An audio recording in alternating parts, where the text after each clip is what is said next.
بسم اللہ الرحمن الرحیم وبہ نستعین والصلاة والسلام علی سیدنا محمد وعلی آلہ وصحبہ اجمعین اما بعد۔ مسائل قربانی: جس شخص پر صدقہ فطر واجب ہے اس پر قربانی بھی واجب ہے، یعنی قربانی کے 3 ایام 10، 11، 12 ذی الحجہ کے دوران اپنی ضرورت سے زائد مال اتنا حلال جمع ہو جائیں کہ جن کی مالیت 52.5 تولہ چاندی کے برابر ہو تو اس پر قربانی لازم ہے۔ مثلا رہائشی مکان کے علاوہ کوئی مکان ہو، خواہ تجارت کے لیے ہو یا نہ ہو، اسی طرح ضروری سواری کے طور پر استعمال ہونے والی گاڑی کے علاوہ گاڑی ہو تو ایسے شخص پر بھی قربانی لازم ہے۔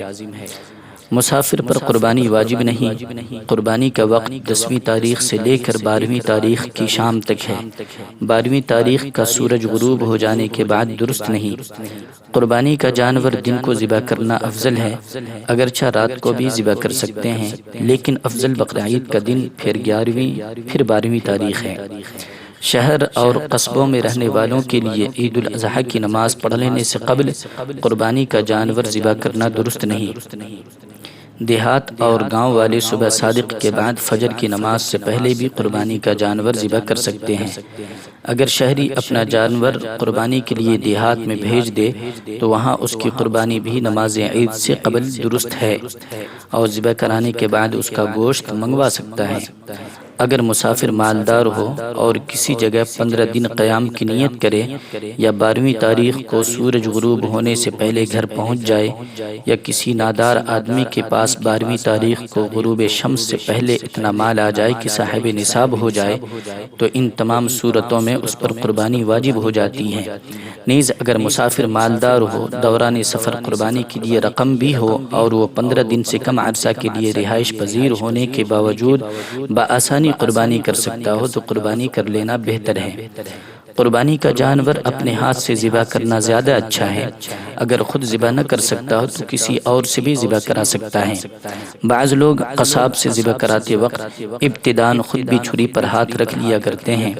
ایسے لوگوں کے لیے یہ ضروری ہے کہ قصاب اور قربانی والے دونوں مستقل طور پر تکبیر پڑھیں۔ اگر دونوں میں سے ایک نے نہ پڑھی تو قربانی صحیح نہ ہوگی۔ قربانی کا جانور ذبح کرتے وقت زبان سے نیت پڑھنا ضروری نہیں بلکہ دل میں بھی پڑھ سکتا ہے۔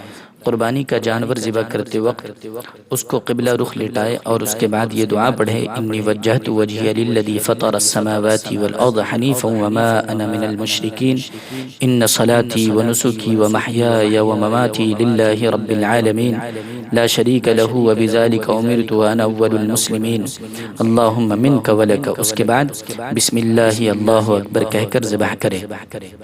ذبح کرنے کے بعد یہ دعا پڑھے: اللہم تقبلہ منی کما تقبلت من حبیبک محمد وخلیلک ابراہیم علیہم الصلاۃ والسلام۔ قربانی صرف اپنی طرف سے کرنا واجب ہے، اولاد کی طرف سے نہیں۔ اولاد چاہے بالغ ہو یا نابالغ، مالدار ہو یا غیر مالدار، درج ذیل جانوروں کی قربانی ہو سکتی ہے۔ اونٹ، اونٹنی، بکرا، بکری، بھیڑ، دمبا، گائے، بیل، بھینس، بھینسا۔ بکرا، بکری، بھیڑ اور دمبا کے علاوہ باقی جانوروں میں 7 آدمی شریک ہو سکتے ہیں، بشرطے کہ کسی شریک کا حصہ 7ویں حصہ سے کم نہ ہو اور سب قربانی کی نیت سے شریک ہوں یا عقیقہ کی نیت سے، صرف گوشت کی نیت سے شریک نہ ہو۔ گائے، بھینس اور اونٹ وغیرہ میں 7 سے کم افراد بھی شریک ہو سکتے ہیں، اس طور پر کہ مثلا 4 آدمی ہوں تو 3 افراد کے 2 حصے اور ایک کا ایک حصہ ہو جائے۔ نیز اگر پورے جانور کو 4 حصوں میں تقسیم کر لیں یہ بھی درست ہے، یا یہ کہ 2 آدمی موجود ہوں تو نصف نصف بھی تقسیم کر سکتے ہیں، آدھا آدھا۔ اسی طرح اگر کئی افراد مل کر ایک حصہ ایصال ثواب کے طور پر کرنا چاہیں تو یہ بھی جائز ہے، البتہ ضروری ہے کہ سارے شرکاء اپنی اپنی رقم جمع کر کے ایک شریک کو ہبہ کر دیں اور وہ اپنی طرف سے قربانی کر دے۔ اس طرح قربانی کا حصہ ایک کی طرف سے ہو جائے گا اور ثواب سب کو انشاءاللہ ملے گا۔ اگر قربانی کا جانور اس نیت سے خریدا کہ بعد میں کوئی مل گیا تو شریک کر لوں گا، اور بعد میں کسی اور کو قربانی یا عقیقہ کی نیت سے شریک کیا تو قربانی درست ہے۔ اور اگر خریدتے وقت کسی اور کو شریک کرنے کی نیت نہ تھی بلکہ پورا جانور اپنی طرف سے قربانی کرنے کی نیت سے خریدا تھا، تو اب اگر شریک کرنے والا غریب ہے تو کسی اور کو شریک نہیں کر سکتا، اور اگر مالدار ہے تو شریک کر سکتا ہے، البتہ بہتر نہیں۔ ایک جانور قربانی کرنے کے لیے خریدا، اگر اس کے بدلے دوسرا حیوان دینا چاہے تو جائز ہے، مگر یہ لحاظ رکھنا ضروری ہے کہ دوسرا حیوان کم از کم اسی قیمت کا ہو۔ اگر اس سے کم قیمت کا ہو تو زائد رقم اپنے پاس رکھنا جائز نہیں، بلکہ صدقہ کرنا ضروری ہے۔ ہاں اگر زبانی طور پر جانور کو متعین نہیں کیا ہو بلکہ یہ ارادہ کیا ہو کہ اگر اچھی قیمت میں فروخت ہو رہا ہو تو فروخت کر دیں گے، اس صورت میں اصل قیمت سے زائد رقم اپنے پاس رکھنے میں کوئی حرج نہیں۔ قربانی کا جانور گم ہوا، اس کے بعد دوسرا خریدا، اگر قربانی کرنے والا امیر ہے تو ان دونوں جانوروں میں سے جس کو چاہے ذبح کرے، جبکہ غریب پر ان دونوں جانوروں کی قربانی واجب ہوگی۔ اس کی وضاحت سمجھ لیں، اگر کسی آدمی نے قربانی کے لیے جانور خریدا اور خریدنے کے بعد وہ جانور قربانی کرنے سے پہلے گم ہو جائے تو صاحب حیثیت آدمی پر قربانی کے لیے دوسرا جانور خریدنا ضروری ہے، کیونکہ اس پر قربانی شرعاً واجب تھی اور واجب ادا نہیں ہوا، جبکہ فقیر آدمی پر دوسرا جانور خریدنا اور قربانی کرنا لازم نہیں تھا۔ اس کے باوجود غریب نے دوسرا جانور بھی خرید لیا۔ اب اگر مالدار اور غریب ہر دو کا پہلا گم شدہ جانور مل جائے تو امیر پر صرف شرعی واجب قربانی کا ادا کرنا لازم ہے، جس جانور کو ذبح کر دے کافی ہے، جبکہ غریب پر خود سے واجب کردہ دونوں جانوروں کی قربانی کرنا لازم ہے۔ اس کی تفصیل یوں ہے کہ امیر آدمی پر نصاب کی وجہ سے قربانی واجب تھی، اس نے وہ ادا کر دی، اس کے حق میں جانور متعین نہیں ہوا تھا، اسے اختیار ہے کہ جس جانور کو چاہے ذبح کر دے، جبکہ غریب آدمی پر قربانی لازم نہیں تھی۔ غریب نے از خود جانور خرید کر اپنے اوپر لازم کر لیا، اور جو جانور اس نے خریدا وہ بھی متعین ہو گیا۔ اب پہلا جانور جو غریب کے حق میں قربانی کے نام سے متعین ہو چکا، اگر وہ گم ہو جائے تو اس کے بدلے دوسری قربانی لازم نہ تھی، اس کے باوجود غریب نے دوسرا جانور خرید کر اپنے پر قربانی لازم کر لی۔ اس بنا پر فقیر آدمی پر دوسری قربانی بھی لازم ہوئی، لہٰذا غریب آدمی دونوں جانوروں کی قربانی کرے گا، بخلاف مالدار کے کہ اس پر صرف قربانی لازم ہے جو جانور متعین نہیں ہے، دونوں جانوروں میں سے کسی ایک کی قربانی کر دے تو کافی ہے۔ قربانی کے جانور میں اگر کئی شرکا ہیں تو گوشت وزن کر کے تقسیم کریں۔ بھیڑ بکری جب 1 سال کی ہو جائے، گائے بھینس 2 سال کی اور اونٹ 5 سال کا تو اس کی قربانی جائز ہے، اگر اس سے کم ہے تو جائز نہیں۔ ہاں دمبا اور بھیڑ نہ کہ بکرا اگر اتنا موٹا تازہ ہو کہ سال بھر کا معلوم ہو تو اس کی قربانی بھی جائز ہے۔ موجودہ دور میں جانوروں کو تول کر وزن کر کے خرید و فروخت کرنا بھی جائز ہے، ایسی قربانی بلا شبہ درست ہے۔ قربانی کا جانور اگر اندھا ہو یا ایک آنکھ کی 1/3 وہ یا اس سے زائد روشنی جاتی رہی ہو، یا ایک کان 1/3 یا اس سے زیادہ کٹ گیا ہو، یا دم 1/3 یا اس سے زیادہ کٹ گئی ہو تو ایسے جانور کی قربانی جائز نہیں۔ گائے اور بھینس کے 2 تھن یا بکری کا 1 تھن خشک ہو چکا ہو یا پیدائشی طور پر نہ ہو تو ایسے جانور کی قربانی بھی درست نہیں۔ اسی طرح اگر جانور 1 پاؤں سے لنگڑا ہے، یعنی 3 پاؤں سے چلتا ہے، چوتھے پاؤں کا سہارا نہیں لیتا تو ایسے جانور کی قربانی بھی جائز نہیں۔ ہاں اگر وہ چوتھے پاؤں سے سہارا لیتا ہے لیکن لنگڑا کے چلتا ہے تو ایسے جانور کی قربانی درست ہے۔ قربانی کا جانور خوب موٹا تازہ ہونا چاہیے، اگر جانور اس قدر کمزور ہو کہ ہڈیوں میں گودا بالکل نہ رہا ہو تو ایسے جانور کی قربانی جائز نہیں ہے۔ بعض لوگ موٹا جانور محض دکھلاوے یا ریا و نمود کے لیے خریدتے ہیں، ایسے لوگ قربانی کے ثواب سے محروم ہوتے ہیں۔ ان پر لازم ہے کہ وہ موٹا تازہ جانور تلاش کرتے ہوئے محض ثواب کی نیت کیا کریں۔ اگر کسی جانور کے تمام دانت گر گئے ہوں تو اس کی قربانی جائز نہیں، اور اگر اکثر دانت باقی ہوں، کچھ گر گئے ہوں تو قربانی جائز ہے۔ اگر کسی جانور کی عمر پوری ہو اور دانت نہ نکلے ہوں تو بھی قربانی ہو سکتی ہے، تاہم اس سلسلے میں صرف جانوروں کے عام سوداگروں کی بات معتبر نہیں، بلکہ یقین سے معلوم ہونا ضروری ہے، یا یہ کہ خود گھر میں پالا ہوا جانور ہو تو اس کی قربانی کی جا سکتی ہے۔ جس جانور کے پیدائشی کان نہ ہوں اس کی قربانی جائز نہیں۔ اگر کسی جانور کے سینگ بالکل جڑ سے ٹوٹ چکے ہوں، اس طور پر کہ دماغ اس سے متاثر ہوا ہو، تو ایسے جانور کی قربانی جائز نہیں، اور اگر معمولی ٹوٹے ہوں یا سرے سے سینگ ہی نہ ہو جیسے اونٹ تو بلا کراہت جائز ہے۔ اسی طرح گائے بکری وغیرہ کے اگر پیدائشی سینگ نہ ہو تو اس کی قربانی بھی جائز ہے۔ خارش زدہ جانور کی قربانی جائز ہے، البتہ اگر خارش کی وجہ سے بے حد کمزور ہو گیا ہو تو پھر جائز نہیں۔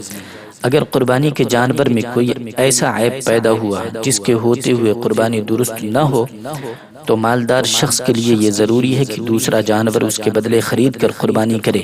غریب ہے تو اسی جانور کی قربانی کر سکتا ہے۔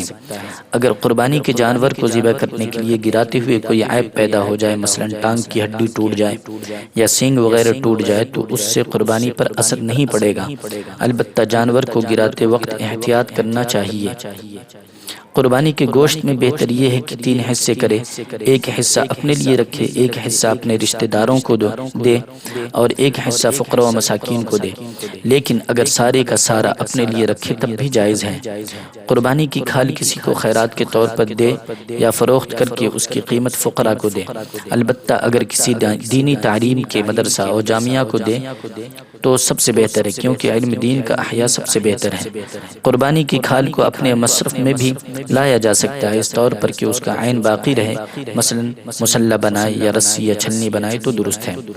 قربانی کی کھال کی قیمت مسجد کی مرمت یا امام و مؤذن یا مدرس یا خادم کی تنخواہ میں نہیں دی جا سکتی، نہ اس سے مدارس کی تعمیر ہو سکتی ہے اور نہ شفا خانوں یا دیگر رفاہی اداروں کی۔